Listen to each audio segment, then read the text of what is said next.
Firebase is not a database. It is a bet. Hand your entire backend to Google's opinions and ship a working app in a weekend. Authentication, data, sync, push, hosting, all of it. The bet pays brilliantly at the start, and the costs arrive later, shaped exactly like the shortcuts. 9 concepts: the suite, the two-database trap, modeling without joins, security rules, the billing surprises, and when Firebase is the right answer anyway. Let's take it apart. Start with what problem Firebase actually solves, because it is bigger than a database. A traditional app needs a backend, an API server, a database behind it, authentication, file storage, push notifications, and the glue among them. Months of work before the first screen does anything real. Firebase's move is radical: delete the middle tier. Your mobile or web client talks directly to Google's services, no API server of yours in between. The SDK connects straight to the database, straight to auth, straight to storage. What used to be your backend becomes configuration on someone else's. That single architectural decision explains everything else in this episode, the magic and the traps alike. The magic: an app with login, live data, and push notifications in a weekend, built by one person, scaling without a single server managed by you. This is why Firebase owns the mobile MVP world. The traps, all downstream of the same decision, with no middle tier. Where does authorization live? In security rules you must write, Concept 5, and the number one source of Firebase breaches. Where does business logic live? Either on the client, where users can read it, or in cloud functions, Concept 7. And what shape must data take when clients query it directly, with no server to join and reshape things? That is a modeling inversion, Concept 4. One decision: delete the middle tier. Everything good and everything dangerous about Firebase follows from it. Hold that frame for the whole episode. First, Firebase is a suite, not a thing. Know the pieces. Say Firebase and people picture one product. It is closer to 10, and using it well starts with knowing which piece does what. The core 4 you must know cold. Authentication: drop-in sign-in with email, phone, Google, Apple, and every other provider, with tokens, session handling, and password reset flows done for you. For many teams this alone justifies Firebase. Auth is miserable to build well. Firestore, the flagship document database, collections and documents, with real-time listeners and offline sync.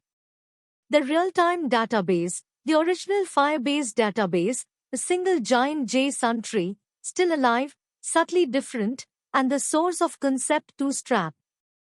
Cloud storage, user file uploads, avatars, photos, videos, with the same security rules model as the databases.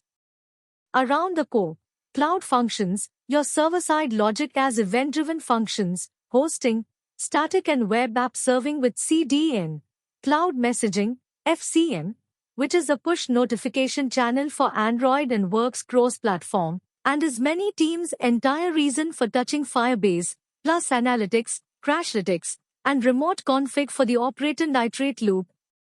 The strategic read: these pieces are individually replaceable, auth here, push there, but they are designed to compose, and adopting 3 or 4 of them is where the productivity multiplies and where the exit gets expensive. Firebase is not a database with extras. It is a full backend platform whose pieces hold hands, and gently, firmly, hold yours. Concept 2. The trap question: Firebase has 2 databases. Here is the classic confusion: Firebase has 2 databases, and picking wrong hurts for years. The real-time database came first. Your entire dataset is one giant JSON tree. You attach listeners to paths and get updates as they change. It is beautifully simple and brutally limited. Queries are shallow. filter or sort on one property at a time. Fetching a node fetches everything under it unless you structure religiously against it, and it scales by sharding into multiple databases once you outgrow one. Firestore is the successor and the default answer for new projects. Data lives in collections of documents, documents can hold subcollections, and queries are real, compound conditions, ordering, pagination, and shallow by default reads. Fetching a document does not drag its subcollections along. It scales automatically, and its pricing model is completely different. You pay per operation, per document read, write, and delete, versus the real-time databases pay for bandwidth and storage. That pricing difference is not a footnote. It decides architectures, concept 8 lives on it.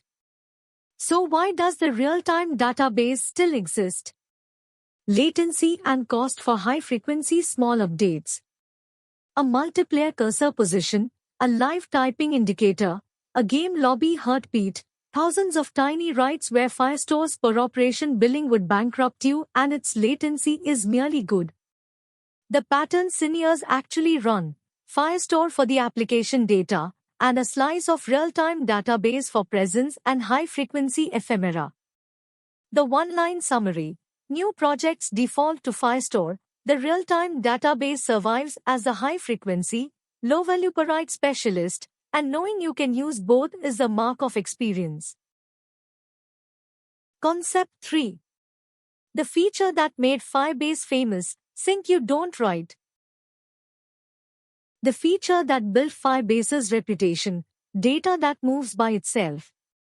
In a traditional stack, live updates mean you build things, WebSocket servers, subscription protocols, reconnection logic, cache invalidation. In Firebase you attach a listener to a query and your callback fires with the current data, and fires again every time it changes, from anywhere. A chat message written in one device's screen appears on another continent's screen in under a second, and the code on both ends is a listener and a write. Nobody built a sync layer, it came with the SDK. Then the half everyone underestimates, offline. The SDKs keep a local cache. Reads served from cache when the network drops. Writes queued locally and flushed when connectivity returns. Listeners fire from local state immediately, then reconcile. Your app works in a tunnel, on a plane, in an elevator, and you wrote none of the machinery. For mobile, this is not a nice to have. Offline tolerance is the difference between an app that feels native and one that feels like a web page, and building offline sync yourself is a famously multi-mint, bug-rich project. Honest boundaries, conflict resolution is last write wins per field, fine for most apps, wrong for collaborative text editing, that needs CRDTs or operational transforms, which Firebase does not provide. Listeners are billed as reads. A badly scoped listener rereading a large results set is a money leak, and long-lived connections plus cache mean your data lives on user devices. Design what you sync accordingly. The sync is genuinely magic. The magic is genuinely built. Concept 4. The inversion model for the screens, not the entities. Now the mental shift that decides whether a Firebase project stays pleasant, there are no joins, and there is no server tier to fake them for you. The client queries collections directly. Whatever shape the screen needs must essentially already exist in the database. So the modeling process inverts. Relational modeling asks, what are my entities, normalize, then write queries to assemble any screen later. Firestore modeling asks, what are my screens, then builds a collection per query pattern, duplicating data until each screen is one query. The chat list screen shows each conversation's latest message, the other person's name, and their photo. Then the conversation document contains the latest message text, the participant names, and the photo URLs, copied there, denormalized, on every relevant write. Reading feels wrong to every SQL-trained brain, and it is correct Firestore design. The price is paid on the right side, When a user changes their avatar, every document that embedded it must be updated, often outright, usually done in a cloud function triggered by the profile change. You are, quite literally, maintaining materialized views by hand. Too hard limits to name before they bite. Document size is capped at 1 megabyte. Unbounded arrays inside a document are a design bug. Use subcollections. And a single document sustains roughly 1 write per second. A global counter document is a bottleneck by design. Sharded. The honest summary. Firestore modeling is CQRS flavored, cheap, screen-shaped reads purchased with expensive, fan-out writes. Read-heavy apps, which is most consumer apps, profit from the trade. Write-heavy, relationship-rich domains fight it forever, and that fight is Concept 9's decision. Halfway. The part that gets teams breached, rules are your backend. Remember the founding decision, clients talk directly to the database. Then face its consequence squarely. There is no API layer checking who can do what. Security rules are the only thing between any user on the internet and your data. Rules are declarative conditions evaluated by Google on every operation. Match this document path. Allow read if the user is signed in and owns it. Allow write if the incoming data passes these shape checks. Written well, they are your entire authorization layer, and they can validate data shape too. This field must be a string, this price cannot be negative, this status can only move from pending to paid. Now the ugly, load-bearing truth, misconfigured rules are the single most common Firebase disaster. Every year, scanners find thousands of production apps with test mode rules, allow read, write, if true, leaking user records to anyone with the project ID, which ships inside every app binary. Not Google's bug. A default left in place by teams who did not internalize that the rules are the backend. Discipline that survives contact, never ship test mode, write real rules before real data. Default deny, open specific paths, never the root. Validate shape on write, not just identity. A signed-in user is still not allowed to set their own account balance. Test rules with the emulator, they are code, they get tests like code.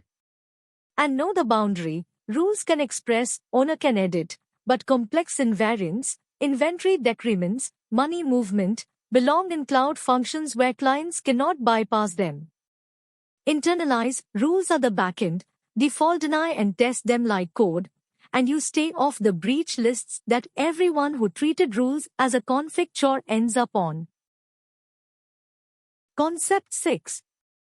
The two pieces everyone actually comes for. Two Firebase products get adopted even by teams who reject everything else, and they deserve their own concept. Authentication first.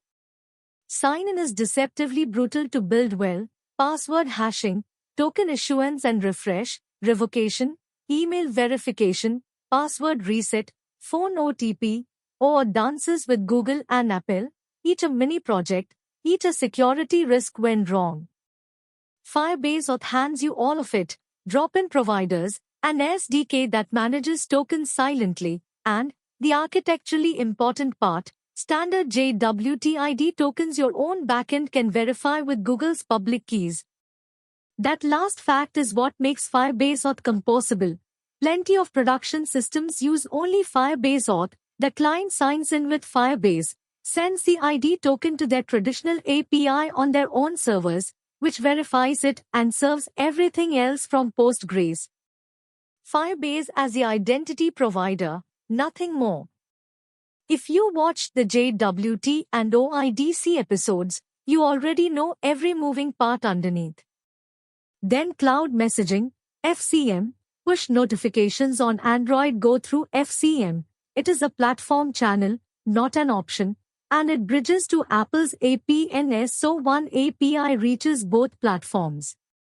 Topics, device groups, and server-side targeting included, at the going rate of free. The strategic point of this concept, Firebase is not all or nothing. Auth and FCM are excellent a la carte, low lock-in, high leverage, easily composed with a traditional backend. The lock-in story everyone fears is about the data layer, which is exactly where the next two concepts go. Concept 7. Where the server-side logic you deleted comes back. Delete the middle tier and eventually you need one anyway, for exactly 3 jobs. Logic clients must not own, charging cards, granting roles, decrementing inventory. Reactions to data changes, send a welcome email when a user document appears, update the denormalized copies when a profile changes, concept force fanout writes live here. And scheduled work, nightly cleanups, digests. Cloud Functions is Firebase's answer, server-side code, but readmitted on Google's terms, event-driven, stateless, and scaled for you.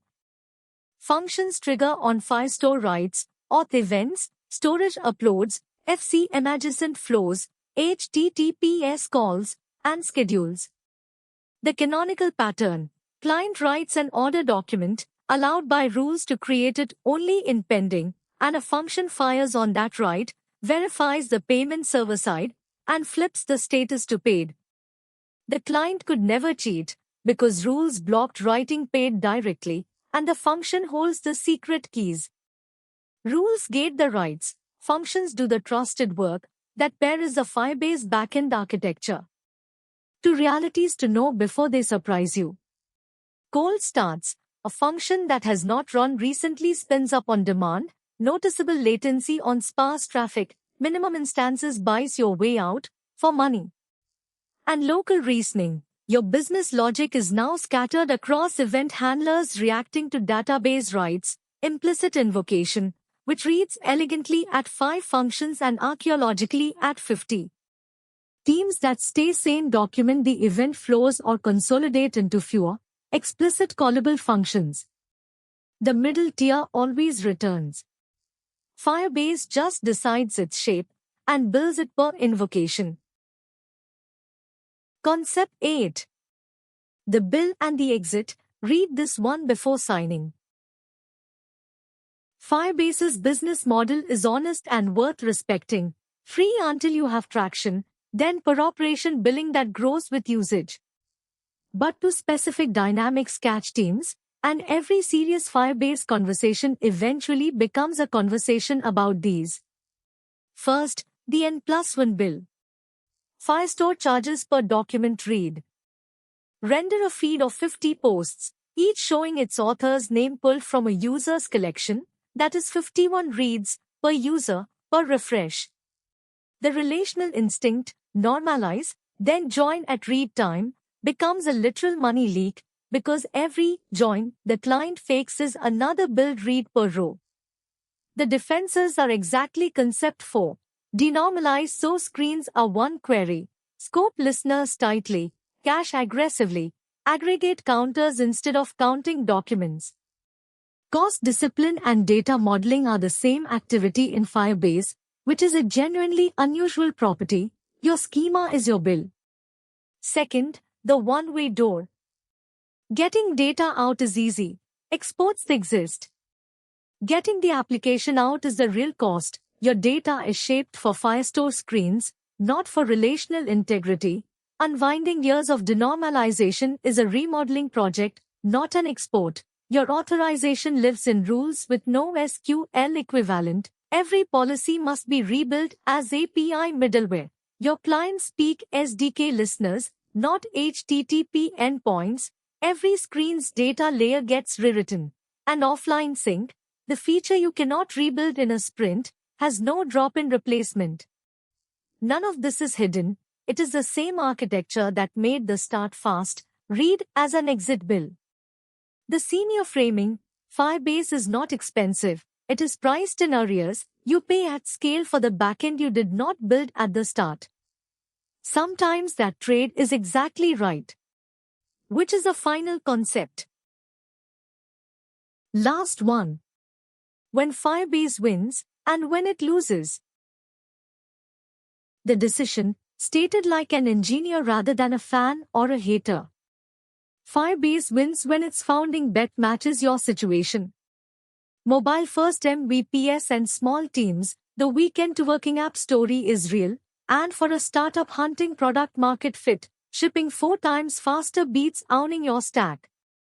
Real-time and offline shaped products, chat, presence, live boards, field apps used in tunnels, the sync layer alone justifies the platform, because building it yourself is months.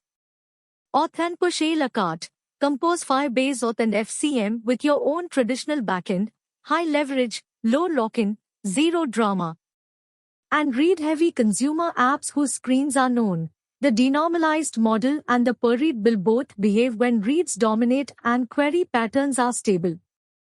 Firebase loses when the shape fights it. Relational, integrity-heavy domains, finance, inventory, marketplaces with transactions across many entities, you will rebuild constraints and transactions by hand in rules and functions, badly, forever. Query-rich products, dashboards, reporting, ad hoc filtering, no joins and per-read billing make analytics on Firestore an anti-pattern. You will end up streaming into a warehouse anyway. Cost-sensitive scale with churning access patterns, the bill is your schema, and schema churn at scale is invoice churn. And data sovereignty or exit optionality requirements, the door is one way enough that regulated industries should read Concept 8 twice. The decision, compressed, Firebase deletes the middle tier, that makes it unbeatable for real-time mobile MVPs and brutal for relational, very rich domains. I'd take Auth and FCM a la carte anywhere, and I'd commit the data layer only when the product is read-heavy, screen-stable, and speed matters more than exit. That sentence knows the platform. And it sets up its natural rival, Supapse, the opposite bet, which has its own episode on this channel. That's Firebase without the fan fiction. One founding decision, delete the middle tier, buying you Auth, sync, and a weekend MVP, and billing you later in rules discipline, fan-out rights, per-read invoices, and a one-way door. Take Auth and push a la carte freely. Commit the data layer with eyes open. The opposite bet, Supapse, where the backend is Postgres, has its own episode on the channel. Subscribe, and I'll see you there.